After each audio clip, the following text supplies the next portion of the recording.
technique. La forme de l'aile d'avion, directement inspirée de l'aile des oiseaux, en est le meilleur exemple et cela continue. Matériaux ultra résistants, inspirés de la coquille d'un mollusque très particulier, fil aux performances extraordinaires, directement copiés de la soie d'araignée, revêtement d'avion dérivé de la peau du requin, comment les animaux aident aujourd'hui encore les ingénieurs à concevoir les objets de demain, un reportage de Julie Pujol et Mario Lecomte-Guérino. De Léonard de Vinci qui observait les chauves-souris pour concevoir ses machines volantes, à la pointe des seringues inspirées des moustiques, depuis toujours les hommes copient les animaux pour innover. C'est le biomimétisme. Quelles sont les dernières découvertes? Enquête. On rêve tous de carrosserie de voitures ou de téléphones incassables. Ce rêve se réalisera peut-être grâce à des animaux bien allumés, alors qu'ils réalisent pourtant des prouesses étonnantes. Direction l'université de Jussieu à Paris. On savait déjà que l'araignée produisait le fil le plus résistant au monde, ce qui lui permet de se suspendre de tout son poids. Mais vous allez voir que ce fil possède un autre pouvoir extraordinaire. Il peut se déformer sans s'abîmer. Alors cette capacité de se déformer, ça sert justement à absorber de grands chocs. On s'imagine bien un gros bourdon qui arrive dans cette toile, qui va la déformer, et quasiment instantanément, en fait, ce bourdon va être ralenti, et donc le choc va être absorbé. En observant ce fil d'araignée, les scientifiques ont fait une découverte. Regardez, il est recouvert de minuscules gouttes d'eau qui jouent un rôle essentiel. Si on prend la toile dans nos mains, ou si on la met sous le microscope et qu'on rapproche deux extrémités, on va voir que ces petites gouttelettes, elles vont attirer le fil, et le fil va s'enrouler dans ces gouttelettes. Ces petites gouttes, c'est exactement comme ces enrouleurs auxquels on accroche le forfait de ski. Paul et ses collègues ont réussi à reproduire un fil d'araignée artificiel avec un plastique très étirable sur lequel on dépose les fameuses petites gouttes. Regardez comment il s'étire et retrouve sa forme à l'infini. Chez l'araignée, c'est la même chose. La goutte a embobiné du fil. Au moment où le gros bourdon arrive dans la toile, la goutte va débobiner du fil, ce qui va permettre d'amortir le choc.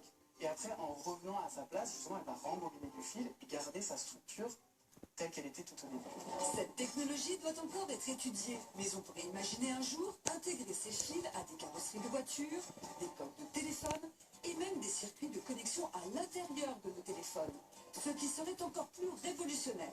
Aujourd'hui, dans nos téléphones portables ou nos tablettes électroniques, il y a des composants électroniques qui sont rigides.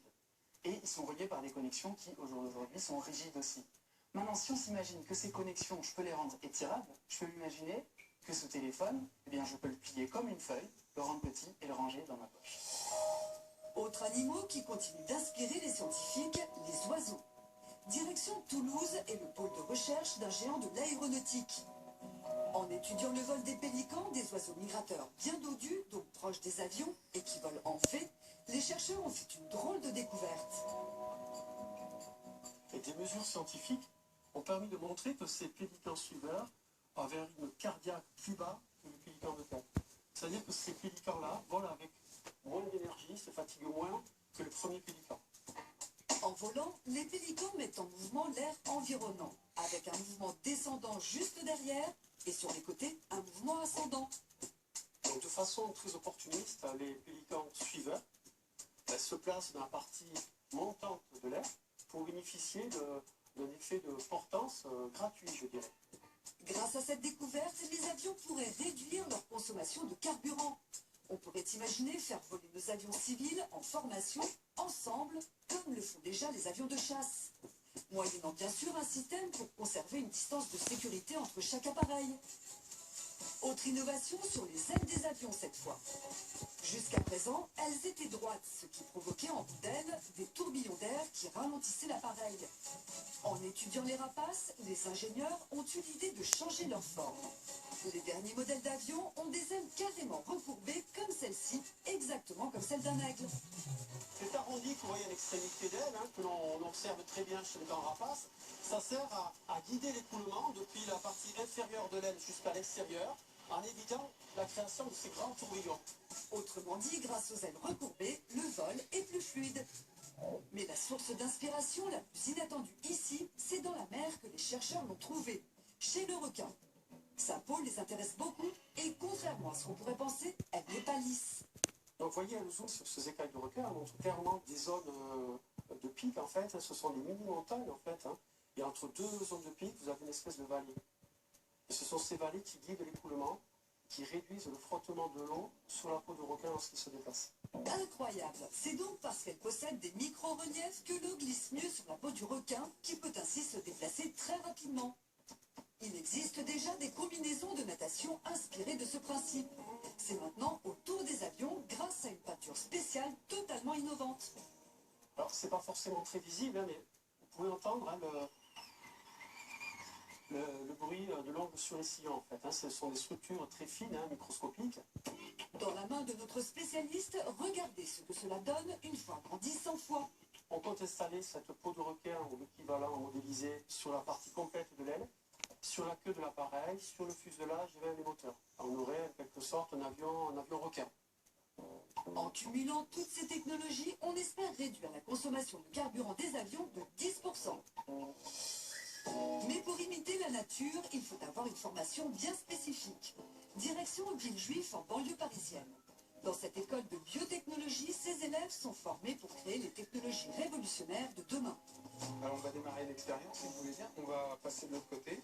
Aujourd'hui, ils étudient l'ormeau. Originaire de la côte bretonne, ce coquillage est l'un des plus solides du monde. Bien plus qu'une moule ou même qu'une huître. Les chercheurs ont mis des années avant de percer son secret. Une étonnante structure en briques. Alors vous voyez que la nacre de l'ormeau est composée de briques. Et entre chacune de ces briques, on a un film très fin, organique, qui est souple. Cette couche organique, qui est composée de protéines, ressemble à une gelée. Et c'est ça le secret de l'incroyable résistance de la coquille de l'ormeau. Car lorsqu'il reçoit un choc, voilà ce qu'il se passe. Vous pouvez avoir ici un choc à la surface qui va se propager à travers une petite briquette et arriver à l'interface ici. Elle va rencontrer un matériau souple et l'énergie va être absorbée et ne va pas se propager de proche en proche sur chacune des plaquettes. Habituellement, lorsqu'un matériau subit un choc, la fissure se propage depuis le point d'impact. Alors que chez l'ormeau, l'onde de choc est stoppée. Démonstration. Pour notre expérience, Olivier empile à gauche des plaques de verre qui imitent les briques de la coquille. À droite, il fait la même chose, sauf qu'il met entre chaque plaque une couche de silicone pour imiter la gelée naturelle de l'ormeau. Testons maintenant leur résistance avec un bon coup de marteau.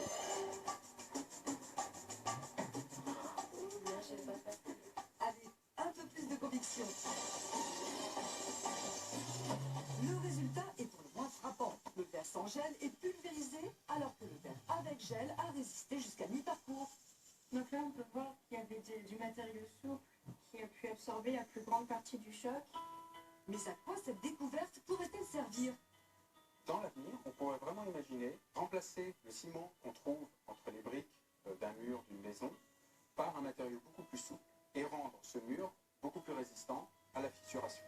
Des murs lézardés comme ceux que vous voyez ici n'existeront plus dans quelques années.